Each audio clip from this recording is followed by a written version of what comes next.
سلطان قلبم.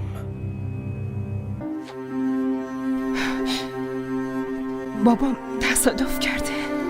یکم قبل خبر آوردم.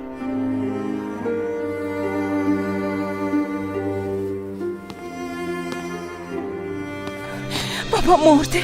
نگران نباش، اون زنده است. چیز مهمی هم نیست. خدا رو شکر. گفتم پلیسگر آماده کنن که بری باباتو ببینی. اگه چیزی لازم داشتی خبر بده. ظاهر رسیدگی میکنه. ممنون سرورم.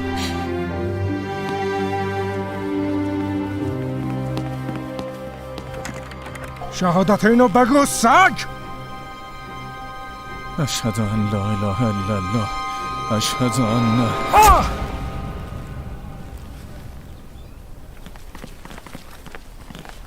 موسی.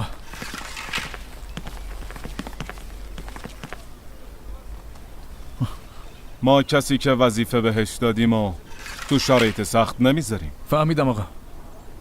تو قهوه خونی ابراهیم گرگه جمع میشن. ما هم داشتیم همونجا میرفتیم که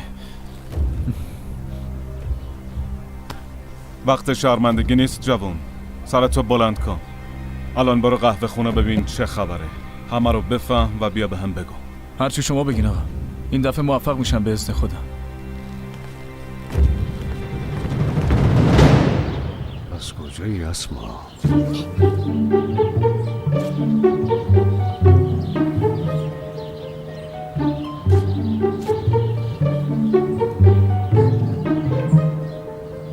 خدای من قلبم داره از جاش کنده میشه. چه کار سختیه. گلفه جان از صبح داریم دور خودمون میچرخیم. به خدا الان داد میزنم. برو باش حرف بزن دیگه. حق با توی، راست میگی، ولی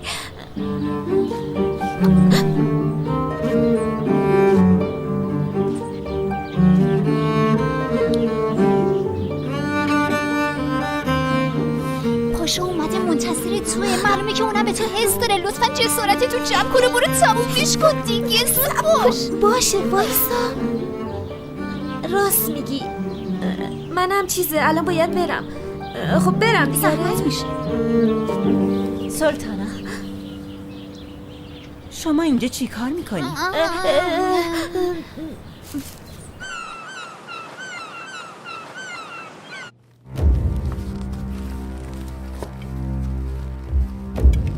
سلام علیکم آقایون. علیکم سلام برادر.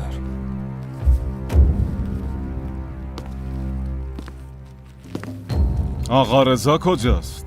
آقا رضا؟ آره، قرار بود با هم بیاین از میدون گوشت. آها چیز شد. تو را یکی از آشناها شدید. گفتش تو برو منم بعدم میام. حتما به حرف گرفتتش. حتما رضا باز وراجیش گل کرده. آره؟ اولین بار جایی دورتر از باغچه حرمسرا میبینمتون. خیره. چیزه اصلا چیز مهمی نیست. ما همینجوری داشتیم اینجا میگشتیم. میکم حوصله‌مون سر رفته بود. جفری کالفا، تو نباشی هیچکس نگران ما نمیشه. استغفرالله. گلفتان راست میگه. به خدا انقدر شکست نفسی نکنید. شما نبودی تو حرمسرا هیچ چی سر جاش نبود. راست میگم به خدا. شرمنده نکنین سلطانم. نفس نمیتونم بکشم. ولم کنید. منم شما رو دوست دارم ولی نمیخوام مشکلی پیش بیاد. خیلی خب بهتره که عجله کنید. زود باشه.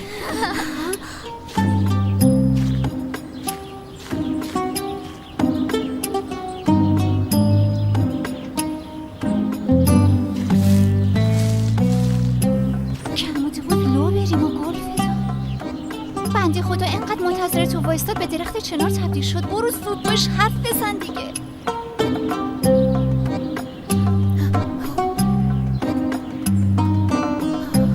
باشه میرم.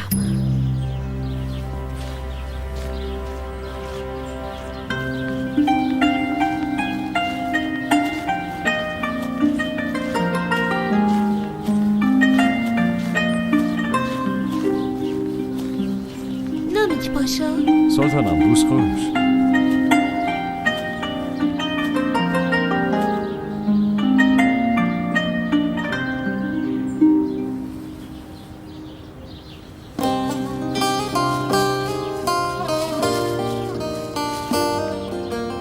چی گفت؟ گلفتان حرف بزن دیگه. چی گفت نامیک پاشا؟ هر روز که میگذره بیشتر به مون فشار میارن. تا کی بایستی منتظر بمونیم ها؟ واقعا تا کی؟ باید قدرت زیرشتری رو نشونشو بدیم. همه فکر و ذکرشون یکیه واسه شورش کردن. منتظر چی هستین آقایون؟ شورش به پا میشه قطعاً. از آقا رشاد شنیدم ارباب‌های وفادار به ینیچری با هم یکی شدن. دیگه از فردا مشورت میکنن. منظورم اینه که آماده باشین. بالاخره نتیجه مشورت مشخص میشه. شورش به پا میشه. تک تک میریم دم در کاخ. حساب ظلمی که به ینیچری شده دونه دونه پس میگیریم. زنده باد! زنده باد! زنده باد! زنده باد!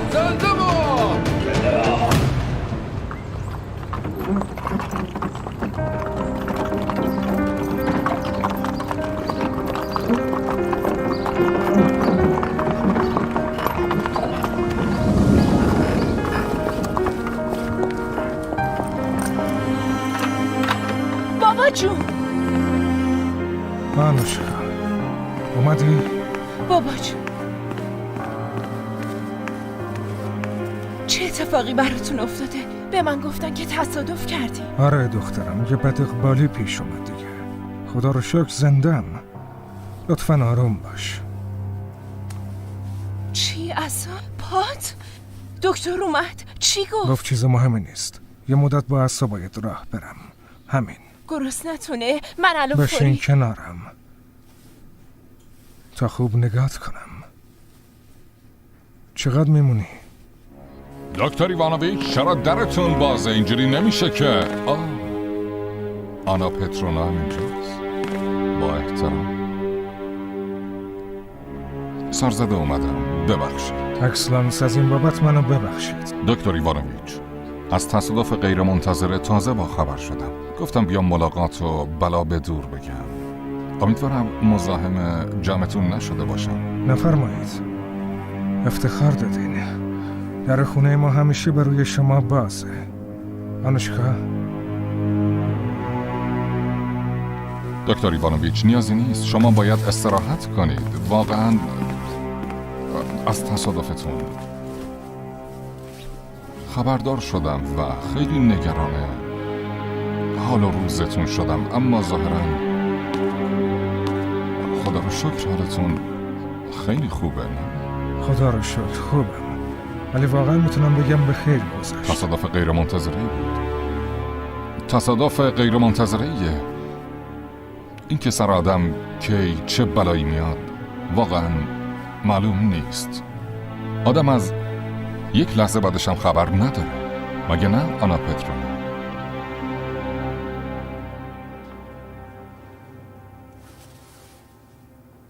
هرچی فکر میکنم سر از این کار در نمیارم. نامیک پاشا چرا اینطوری رفتار کرد؟ این دفعه منم فکرم به جای قد نمیده. نکنه واسه این بود که دیر کردم.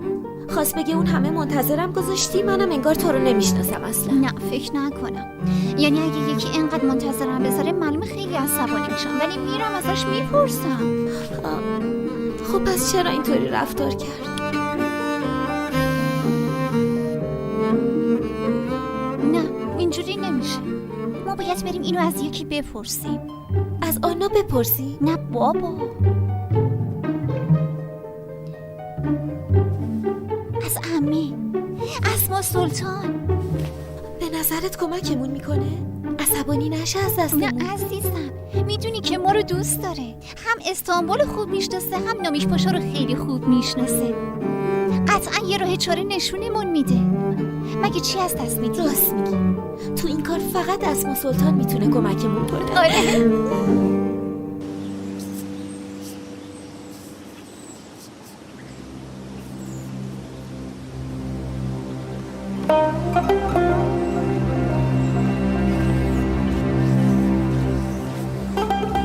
اسما، تو با من بازی میکنی؟ این چه کاریه کردی؟ فعلا کافی. چشم سلطانم، هر وقت خواستین صدام کنی.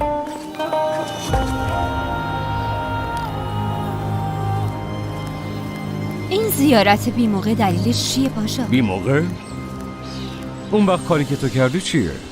هم نامه نوشتی و قرار گذاشتی منو ببینی، هم منتظر میذاری و نمیای. چه نامه ای؟ چه قراری؟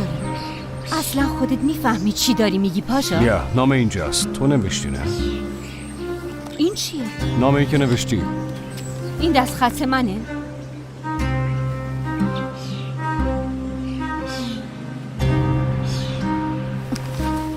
کیه این زن؟ کدوم زن؟ واقعا تو ننوشتی؟ معلومه که من ننوشتم. چه زود از خطم و یادت رفته نامیک پاشا. زود باش بگو این زن کیه؟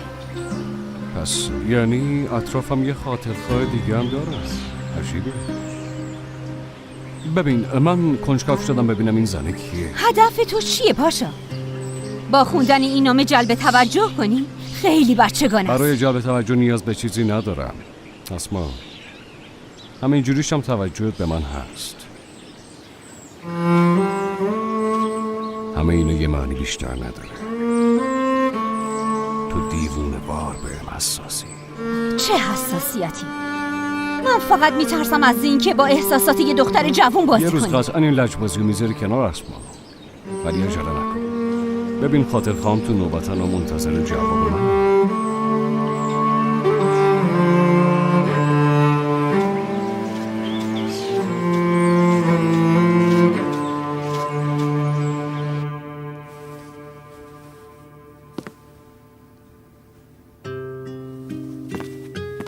اگه یه بار دیگه بلایی سر پدرم بیاری. آنا پترونا، نقشامونو فراموش نکنیم.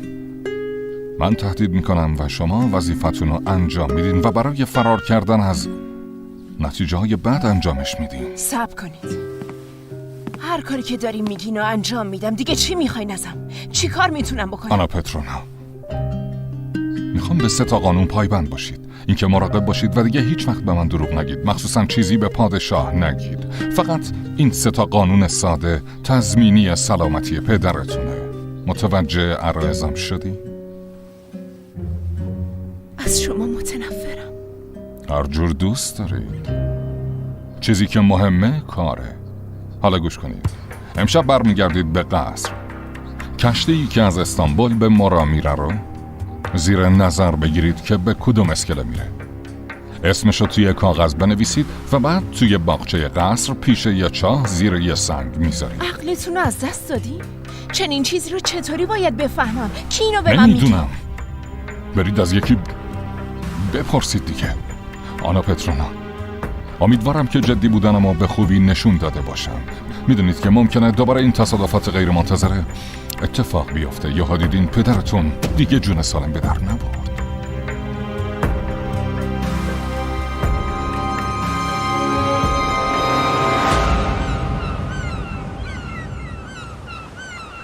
یه سری از ینیچریا میخوان شورش بپا کنن سرورم. تنها نیستن. بعضی هم دارن حمایتشون میکنن. فردا عصر قراره مشورت کنن. قصدشون اینه که بقیه رو هم به سمت خودشون بکشن. این آقایون کی هستن؟ اسمشون چیه؟ فعلا اسم آقا رشادو میدونم سرورم. دستور بدین سری دستگیرشون کنیم و بیاریم خدمتتون. نه فعلا نه. بذارین مشورت کنم. ولی چشم ازشون بر ندارید. اسم تک تک اون آقایون رو بنویسید و برام بیارید. اطاعت سرورم.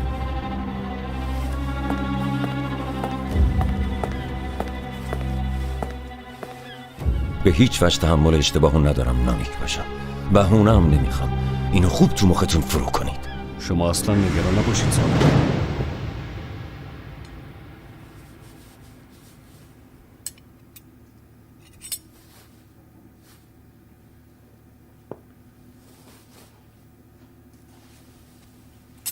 بابا جون، دلم میخواست بیشتر پیشتون بمونم ولی باید برگردم به قصر. من خوبم دخترم. تو بیشتر از این نگران من نباش. پام خوب میشه بالاخره. تو نگران من نباش. وظیفه مهمی داری. خوبم. تو به فرزندان پادشاه بزرگ داری درس میدی. نگران من نباش. من حال من خوب میشه. بله حق با شماست. زندگی تو قصر رو برام تعریف کن. راضی هستی؟ البته عادت کردن به قوانین قصر سخته. ولی چی کار کنم؟ دارم عادت میکنم، به مرور یاد میگیرم. سلطان محمود چطور آدمیه؟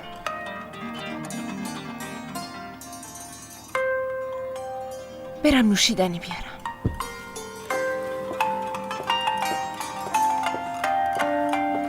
یه پادشاه با رحم و مروت و کاردانی. واقعا؟ بله واقعا. یه پادشاه با مرحمت.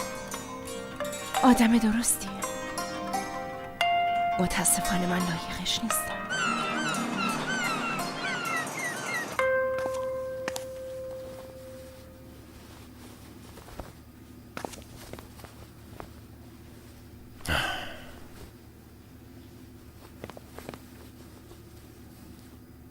سرورم، وظیفه من نیست ولی عرضی دارم.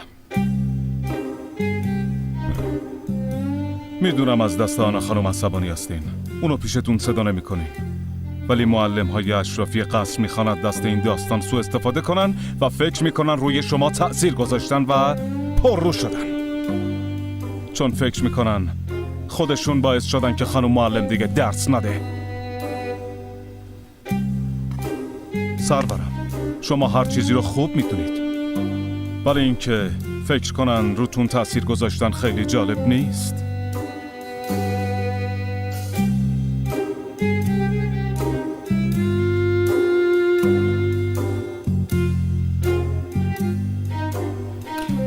حق با تو ظاهر. وقتی آنا خانم برگشت باید به فکر چاره باشیم. آنا خانم تو قصرن سرورم. چه زور؟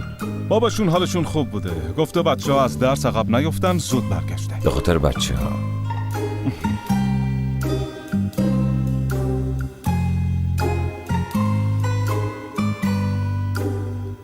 زنده باشی آنا، تو هم کارت خوب بلدی یا؟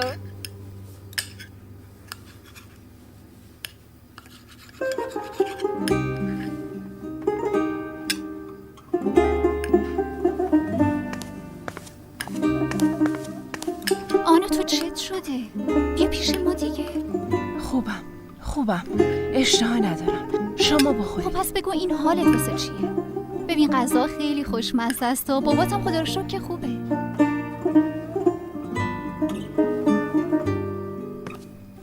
کبوتر خیره دوباره. پادشاه صدات میکنه.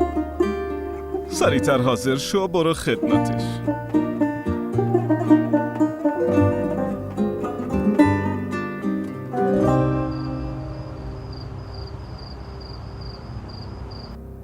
خدا لعنتت کنه.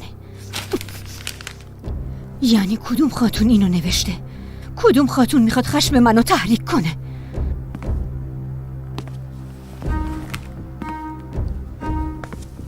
چی از من قایم میکنی؟ هیچی والدم.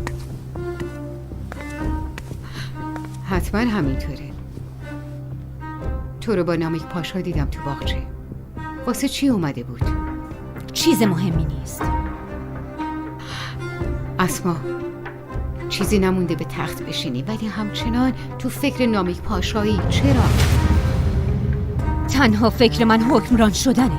در ضمن هر کس رو بخوام میبینم، با هر کس بخوام حرف میزنم و به هیچ کس هم حساب پس نمیدم، مخصوصا به تو. معذرت میخوام اسما، ولی به عنوان مادرت تو رو آگاه کردن وظیفه منه. نامیک پاشا فکر تو رو بی خودی درگیر میکنه. میدونم که از شنیدن حرفای من خوشت نمیاد، اما یه روزی میاد که از من تشکر میکنی.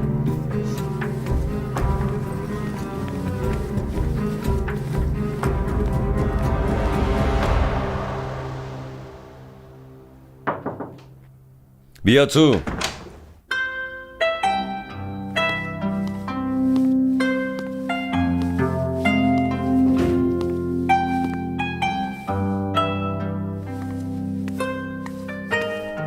سرورم، منو صدا کردین.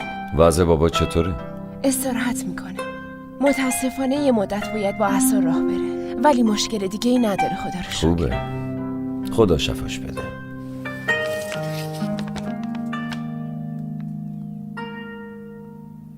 با اجازهتون من برم؟ بیا بشین اینجا. فرانسه کار کنی؟ نه خیر. تا وقتی که درس تموم بشه اینجا میشینی و منتظر میمونی. وقتی تموم شد میری.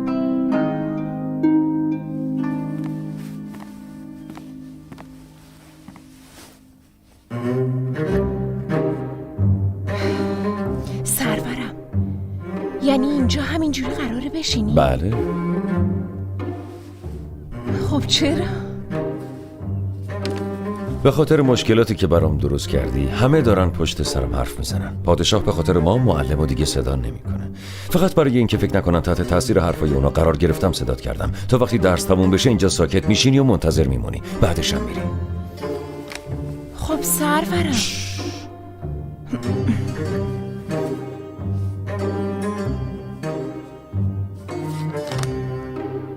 سلطانم انقدر خوشگلی که ما تو آسمون بهتون حسودیش میشه. پادشاهمون خیلی خوششانسه. نمیدونی چقدر منتظر این لحظه بودم گلزار. لذت بردن ازش حق منه. ای وای. انبر چت شده؟ کارت در اومده انبر. سلطان هوشیار زیبا، روشنی محولتون امروز چطورن؟ تو وقتی از من تعریف میکنی حتما یه کاسه زیر نیم کاسه است انبر. بگو ببینم چی میخوای بگی؟ دلمو میشکنید سلطانم. به خوشگل میگن خوشگل دیگه، خوشگل. باشه، هر جور که راحتی. میخوام پادشاهو ببینم. خبرداری ازشون؟ حالشون خوبه؟ الان مساعد بودنش دروغ به حساب نمیاد. اگه بگم عکسشو ثابت کردنم ممکن نیست تو درد سر نیفتن. آره. یه دقیقه وایس انبر. به هیچ وجه نگو که با معلمه. باشه نمیگم. من بعد از این دیگه حرف نمیزنم اصلا.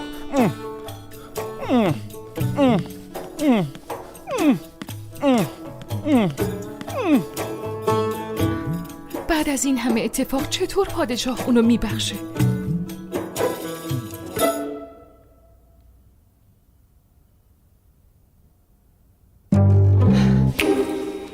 من نمیتونم اینجوری نشستن و تحمل کنم. بارها ازتون معذرت خواهی کردم، خواهش کردم، اصلا اهمیت ندادین، ولی به خاطر حرف دیگران من الکی آوردین اینجا. باعث همه اینا تو یا نه؟ سرورم، پشیمونیم و ناراحتیم و چند بار دیگه باید خدمتتون عرض کنم. بیشتر از این چی کار میتونم بکنم؟ نمیخواد. وقت کلاست که رسید بعدش میتونی بری.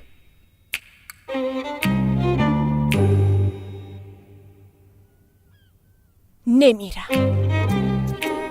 این دفعه من نمیرم. تا زمانی که منو ببخشید همینجا منتظر میشینم. باشه، هر جور راحتی.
آخه من با تو چیکار کنم کبوتر؟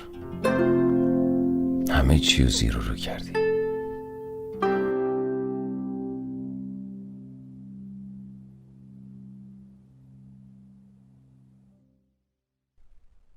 من تو همه عمرم زن به این کل شقی و جسارت ندیدم. واسه اینکه نبخشیدمش از روی مبل بلند نشد. بعدم همونجا خوابش برد. مظهر بخشش شما شدن کار ساده ای نیست سرورم.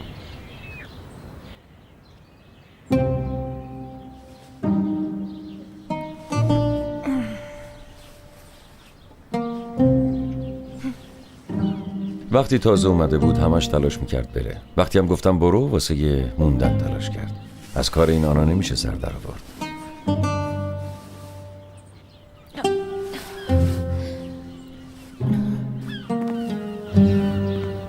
نخند نامیک. رفتارش من عصبی میکنه. ولی وقتی دیدم مثل فرشته ها خوابیده دلم نیامد دیگه بیدارش کنم. میدونم که توی قلبش ذره هم بدی نیست، ولی این کل شقیش منو دیوونم میکنه. خب میبخشیدش؟ چاره دیگه هم دارم. سرورم، راستی قاصد امروز به قصد رسید. کشیه که فرستادیم مراد تو راهن، فکر کنم به زودی به لنگرگاه میرسن. نصرت پاشا میره استقبال کشتی ها همونطور که حرف زدیم. خوبه. به نصرت پاشا اعتماد کامل دارم. وظیفه‌شو خیلی خوب انجام میده. خدا یارش باشه. سرورم، اینجا خوابم برده بود. ببخشید لطفا. خوابم هم خیلی سنگینه، برای همین به سختی بیدار شدم. مهم نیست. ما به رفتارهای عجیبت عادت کردیم. میتونی بری. اطاعت میشه. در ضمن میتونی برگردی اتاقت. همینقدر تنبیه کافیته. یعنی منو بخشیدین دیگه، درسته؟ حالا به اون بعدم فکر میکنم.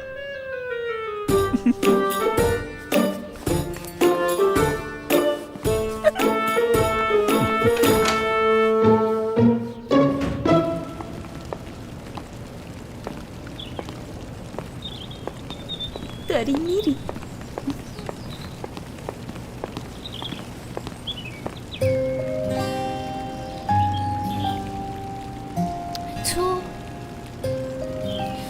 تو اینجا چی کار میکنی آخه؟ دستور پادشاهه. تا جایی که میخوایم برین ازتون محافظت میکنم. این همه اینجا محافظ هست، چرا تو رو انتخاب کرد؟ ممکنه به خاطر این باشه که بارها زندگیتون رو نجات دادم سلطانم. به هر حال پس در رو باز کن، میخوایم سوار شیم. کارمون خیلی مهمه. قرار نیست در رو باز کنم، برای محافظت اینجا. مصیبت. جوان مرد میگفتی، پس این بود ها؟ این چه حرفی؟ از چیش تعریف کردن؟ خیلی هم خوشتی. میشنوه. پس کن حرف زدن. برو سوار شو، برو.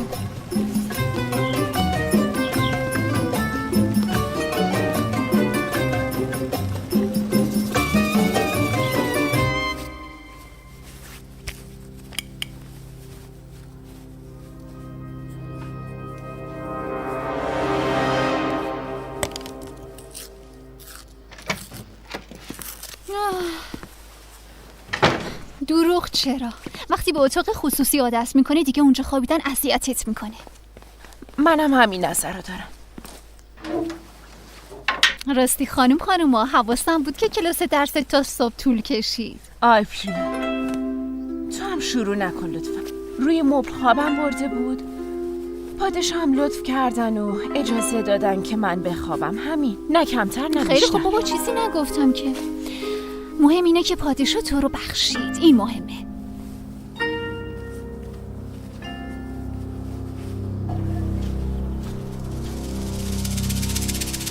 اون راشد خواهن که میگن اینه. قیافشو نگاه کن.